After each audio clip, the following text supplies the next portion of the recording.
कहां जड़े ना कहां वो खां दी जेल दी छत ते बह गए ने एदा मतलब वड्डा ही पैगाम आने वाला है।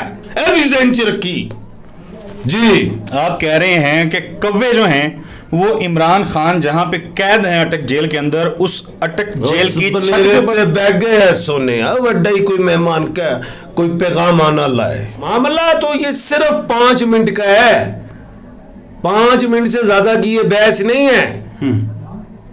बेल दे दो या फिर एक और बात है जो सुप्रीम कोर्ट ने कहा कल खान साहब तोशा खाना से बरी हो जाएंगे। कल से मुराद जो भी आएगी वो बताऊंगा, अगली बात अभी बतानी है मैंने, मुकम्मल करनी है एक बात। दूसरी चीज बेल, अच्छा रिमांड होता है केस तो एक और बात बताऊं तो खान साहब अटक से अडियाला आ जाएंगे, ये केस वापस निचली कोर्ट में रिमांड हो जाएगा, फिर दोबारा से प्रोसीडिंग स्टार्ट होगी, दोबारा पूरे कानून को फॉलो करना पड़ेगा। इसलिए मैंने कहा अगर ये निचली कोर्ट में गया तो इट्स मीन खान बरी हो जाएंगे। अभी भी जाते जाते दबंग फैसला कर सकते हैं, प्रोसीडिंग स्टार्ट कर सकते हैं, तो इन अदालत की जो बोले तो उन्हें करना चाहिए, ये अदारे की शान। बिस्मिल्लाहिर्रहमानिर्रहीम। अस्सलाम वालेकुम नाजरीन। Royal international palmist astrologer, knowledge of सात और नॉलेज ऑफ जफर के एक्सपर्ट, सीनियर माहिर कानून एम.ए. शहजाद खान साहब हमारे साथ मौजूद हैं। बेशुमार पेशन गोइयाँ जिनकी दुरुस्त साबित हो चुकी हैं। मजीद पेशन गोइयों पर हमने आज बात करनी है। मामला है इमरान खान साहब का, अटक जेल के अंदर वो कैद हैं सुप्रीम कोर्ट में और फिर इस्लामाबाद हाई कोर्ट के अंदर ये मामला जो है ये चल रहा है। किस करवट ये ऊंट बैठेगा इस पर तफसील से आज जानने की कोशिश करेंगे। खान साहब अस्सलाम वालेकुम, कैसे हैं जी? बिस्मिल्लाह बिस्मिल्लाह, वालेकुम अस्सलाम। अल्लाह का बड़ा करम, शुक्र अल्हम्दुलिल्लाह। खान साहब एक तासुर ये पाया जा रहा था कि इमरान खान साहब जो हैं उनको आज जमानत मिल जाएगी। आपने पिछली वीडियो में भी बताया था कि उन्हें जमानत मिल भी सकती है और आपने ये कहा था कि उज़र पेश करें वकला तो ये मामला 2-4 दिन आगे जा सकता है। क्या समझते हैं क्यों इमरान खान को आज बेल नहीं मिली? बहुत अच्छा सवाल और बहुत बड़ा सवाल है। टीवी पे भी बड़े गुफ्तो शनीद हो रही है कि जी क्या मामला है, लेकिन जो मैं समझता हूँ जफर से भी हर चीज़ को मैंने देखा। पहली बात यह है कि ये आज की जो डेट थी वो जुफ्त में थी, नंबर 1, और उससे पहले भी जो डेट थी वो भी जुफ्त में आई थी। अच्छा, कल की जो अपडेट है वो ताक में है, 25 तारीख 2 और 5 7। और दूसरी बात, खान के मैंने हमेशा लकी नंबर बोले हैं 2 7 और 9। खैर एक बात तो ये ध्यान में रखें, आज बेल क्यों नहीं हुई? मैंने एक दफ़ा पहले कहा था कि 50-50 लग रहा है आज। वो वजह क्या थी?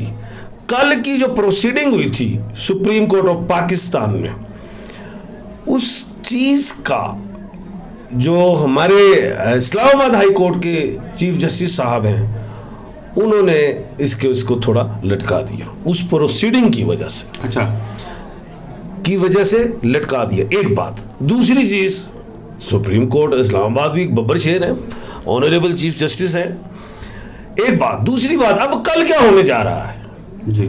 अब एक और बात बताऊं, मामला तो ये सिर्फ 5 मिनट का है, 5 मिनट से ज्यादा की ये बहस नहीं है। बेल दे दो या फिर एक और बात है जो सुप्रीम कोर्ट ने कहा कि जी जल्दबाजी वाली बात, तो चीफ जस्टिस इस्लामाबाद इस केस को रिमांड भी कर सकते हैं निचली कोर्ट में। अगर ये केस रिमांड हो गया तो कल खान साहब तोशा खाना से बरी हो जाएंगे। कल से मुराद जो भी आएगी वो बताऊंगा, अगली बात अभी बतानी है मैंने, मुकम्मल करनी है एक बात। दूसरी चीज बेल, अच्छा रिमांड होता है केस तो एक और बात बताऊं तो खान साहब अटक से अडियाला आ जाएंगे। क्या अटक से अडियाला आ जाएंगे? ये क्यों? ये भी एक बात बताऊंगा आपको, क्योंकि उनको दूसरे केस में गिरफ्तारी डाल दी जाएगी लेकिन अटक वाली जेल खत्म हो जाएगी, एक बात। अब कल क्या होना है, एक और चीज है, अगर प्रोसिक्यूटर जो सरकारी वकील होता है वो अगर कहते हैं जनाब मेरी भी बहस रहती है, मैंने भी करनी है बहस, तो फिर ये बात चली जाएगी मंडे को। और अगर वो कहता है वकील साहब, प्रोसिक्यूटर कहते हैं नहीं कहते बोलते, तो कल बेल के चांस है।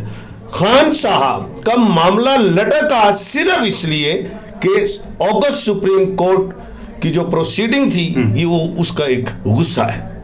बाकी खान की बेल होनी है या रिमांड होना है। Chief justice Islamabad high court justice आमर फारूक, उन्होंने आज दो ऐसी ऑब्जर्वेशंस दी, दो ऐसे रिमार्क्स दिए जो बड़े काबिल गौर हैं। एक जगह पे उन्होंने कहा कि ये तो मुख्तसर सजा है और बगैर नोटिस के भी ऐसी सजाएं जो हैं वो मुअत्तल हो जाती हैं। और नाज़रीन को बताते चलें कि उन्होंने ये भी बोला कि सवाल तो उठेंगे कि मुल्ज़िम को हक के दिफा जो है वो क्यों नहीं दिया गया। तो खान साहब, टून जो है अदालत की वो तो यही नजर आ रही है कि जमानत होनी है, लेकिन यहाँ पे पेचीदगी जो आ जाती है वो मैंने इसका जवाब दे दिया है ना। पेचीदगी को खत्म करने के लिए ये केस वापस निचली कोर्ट में रिमांड हो जाएगा, फिर दोबारा से प्रोसीडिंग स्टार्ट होगी, दोबारा पूरे कानून को फॉलो करना पड़ेगा। इसलिए मैंने कहा अगर ये निचली कोर्ट में गया तो इट्स मीन खान बरी हो जाएंगे, फिल वक्त बरी हो जाएंगे। और जब प्रोसीडिंग स्टार्ट होगी, सारी शहादतें होंगी, जो मामलात जिन चीजों पे ऑब्जेक्शन है वो दोबारा होगा, फिर आगे मैं पेशेंट को दे दूंगा, आज ही वो मैं नहीं दूंगा, फिर उस नई प्रोसीडिंग का रिजल्ट क्या आएगा। जैसे मैंने पहले कहा था कि निचली कोर्ट जो है वो सजा देगी और 3 साल हो सकती है और जुर्माना, लेकिन जब दोबारा प्रोसीडिंग स्टार्ट होगी तो उस वक्त मैं पेशेंट को ही दूंगा। अच्छा खान साहब, आपसे अगले सवाल की तरफ बढ़ने से पहले नाजरीन के लिए ये क्लियर कर देते हैं कि अगर अदालत दोबारा निचली अदालत को मामला ये भेज देती है, जाहिर है उसमें इम्कान होगा कि खान साहब बिल्कुल बरी भी हो सकते हैं, दोबारा होंगे ना, दोबारा प्रोसीडिंग के बाद की बात मैं करूं अगर, तो तब बरी भी हो सकते हैं और तब सजा भी हो सकती है। पीटीआई के वकील इस चीज पे ज्यादा जोर दे रहे हैं कि जो सजा सुनाई गई इसी के ऊपर फैसला सुनाया जाए, और पीटीआई की जो प्ली है वो ये है कि ये तो फैसला ठीक नहीं है, इसको उड़ा दे अदालत और इमरान खान को इस मामले के अंदर बरी करार दे। खान साहब आगे बढ़ते हैं, मैं इसको मुकम्मल करता हूं। बात यह है कि ये थी तोशा खाना की जो सजा है वो ज्यादा से ज्यादा 3 साल है। अगर प्रोसीडिंग दोबारा स्टार्ट होती है तो जज साहब की मर्जी है, 6 महीने करें, साल करें, 1.5 साल, लेकिन ज्यादा से ज्यादा तोशा खाना की सजा 3 साल ही है। जी खान साहब, मुस्लिम लीग नून की तरफ से सुप्रीम कोर्ट पे खास तौर पे चीफ जस्टिस उमर अता बंदयाल के ऊपर एक दफा फिर वो हमले शुरू हो गए हैं जो माजी में हम देखते रहे। किसी ने तौहीन अदालत का नोटिस नहीं लिया, सुप्रीम कोर्ट के ऊपर चढ़ाई की गई, मौलाना फजलुर रहमान और ये भानमती का कुंबा सुप्रीम कोर्ट के बाहर एक बड़ा जुलूस लेके गया, बड़ा जलसा इन्होंने वहां पे किया, रेड जोन दफा 144, किसी चीज के ऊपर किसी ने इसका बुरा नहीं मनाया। मरियम नवाज भी अब तनकीद कर रही है और नवाज शरीफ साहब ने जो गुफ्तगू की है वो आपके सामने है। अता तारड़ साहब जो हैं वो कहते हैं कि सुप्रीम कोर्ट जो है वो सबकी है, किसी एक की नहीं है। तो ये क्या मामला है, ये नून लीग अदालत पे हमले क्यों शुरू कर दिए हैं, कोई पूछने वाला नहीं है? देखिए, honourable chief justice of Pakistan Umar Ata Bandial साहब, पहले तो ये याद रखें जो चीफ जस्टिस होते हैं वो कोई भी हो सकता है, वो तो अल्लाह ने इज्जत देनी होती है, सीट की इज्जत जरूरी होती है। मैं समझता हूँ कि honourable chief justice of Pakistan ने गलती की इस चीज की कि जो भी तौहीन अदालत का मुर्तकब होता है उसको सजा जरूर देनी चाहिए, ये उनकी डील रही। तो अभी भी जाते जाते दबंग फैसला कर सकते हैं, प्रोसीडिंग स्टार्ट कर सकते हैं, तौहीन अदालत की जो बोले तो उन्हें करना चाहिए। ये अदालत की शान, मैं कहता हूँ अदालत की शान की जरूरत है, होनी चाहिए, लेकिन मैं होनी चाहिए। दूसरी बात, जैसे नवाज शरीफ साहब ने कहा कि चीफ जस्टिस ऑफ पाकिस्तान अपना कैरियर खत्म कर रहे हैं, ये मैंने सुना था कल। मैं तो ये कहता हूं कि जो चीफ जस्टिस ऑफ पाकिस्तान फैसले दे रहे हैं वो जाते जाते तारीख में बड़ा नाम लिखवा रहे हैं, कैरियर नहीं खराब हो रहा। और दूसरी बात जो आपने अता तारड़ साहब की है वो ये कहते हैं कि जी सुप्रीम कोर्ट जो है वो एक शख्स की नहीं पूरी पाकिस्तान की है, बहुत बड़ी बात उन्होंने की। मैं ये कहता हूं कि जिसको अंदर किया है वो भी एक शख्स का नहीं पूरे पाकिस्तान का लीडर है, ये भी ध्यान में रखें। तो इसलिए कानून हरकत में आ जाता है। जी खान साहब और 10 दिन सुने खान साहब कहां जड़े ना कहां ਉਹ ਖਾਂ ਦੀ ਜੇਲ੍ਹ ਦੀ ਛੱਤ ਤੇ ਬਹਿ ਗਏ ਨੇ, ਇਹਦਾ मतलब ਵੱਡਾ ਹੀ पैगाम आने वाला है, ਇਹ भी ज़हन च रखी।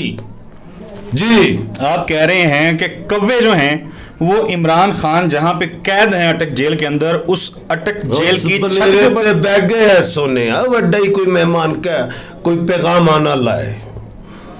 आहो खान साहब, लोग अगर पैगाम की बात है तो लोग मुख्तलिफ मामलात हुए, हज़ार हमने उस पर ऊपर बात करनी है, सदर आरिफ अलवी से मुतालिक बात करनी है। आज सुप्रीम कोर्ट ऑफ पाकिस्तान ने जो इमरान खान के साथ जेल के अंदर सलूक हो रहा है उसके ऊपर उन्होंने रिपोर्ट तलब की है। 28 अगस्त को रिपोर्ट मंगाई है और जो एडिशनल जज वहां पे दौरा करने गए थे, जो अपनी मामूल की एक रूटीन है वहां की, उन्होंने कहा कि इमरान खान के वॉशरूम की प्राइवेसी नहीं है। 2-2.5 फुट की दीवार है। इमरान खान साहब जहां वॉशरूम इस्तेमाल करते हैं उसके सामने सीसीटीवी कैमरे लगे हुए हैं। अब ये मामला टेकअप कर लिया है सुप्रीम कोर्ट ऑफ पाकिस्तान ने। तो ये बंदयाल साहब भी चले जाएं, जाके अदालत का विजिट करें और जाके देखें, या आरिफ अलवी साहब जाएं, सदर पाकिस्तान है, कोई उनको रोक तो नहीं सकता। देखें, अभी तो उन्होंने रिपोर्ट मांगी है, बाकी हर शख्स की अपनी सेल्फ रिस्पेक्ट होती है, डिग्निटी होती है, और जो जज साहब ने जो भी रिपोर्ट बनाई तो जाहिर है पहुंची है खबर बाहर तक, तो बिल्कुल वो अगस्त सुप्रीम कोर्ट जब बुलाएगी तो इस पर मजबूत आप फैसला देखेंगे। और मैंने तो शुरू से ही कहा है कि बल्कि लोग मुझे कहते हैं किथे गई तो अगस्त सुप्रीम कोर्ट, किथे गई एपेक्स सुप्रीम कोर्ट, तो नजर आ गई होगी मेरा ख्याल लोगों नू।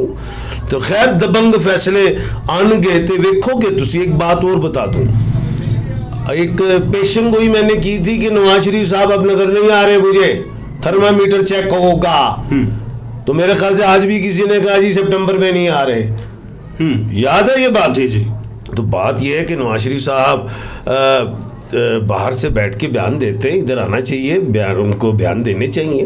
तो अभी काजी ईसा फायज साहब, ऑनरेबल जस्टिस साहब भी जब हमारे ये मौजूदा ऑनरेबल चीफ जस्टिस जब रिटायर्ड होंगे तो उसके बाद आप देखिएगा काजी ईसा फायज साहब भी दबंग फैसले करेंगे। और आज मैं एक रिपीट करता हूं दोबारा बात जो मैंने हमेशा कही है, और अब वही बातें अदालतों में भी आ रही हैं कि याद रखिएगा कि जस्टिस साहिबान होते हैं वो कस्टोडियन ऑफ द कॉन्स्टिट्यूशन होते हैं, वो दस्तूर के मुहाफिज होते हैं, इनकी इज्जत करनी चाहिए। और इन्होंने हमारा कानून बचाया है, बचा के रखेंगे इंशाअल्लाह। दस्तूर की हिफाजत इनके हाथों और अबाबिलों के हाथों ही है, ये इनमें रखिएगा। जी बिल्कुल ठीक है। नाजरीन, आपने खान साहब की गुफ्तगू सुनी। अगली वीडियो तक के लिए हमें इजाज़त दीजिए। अल्लाह हाफिज़।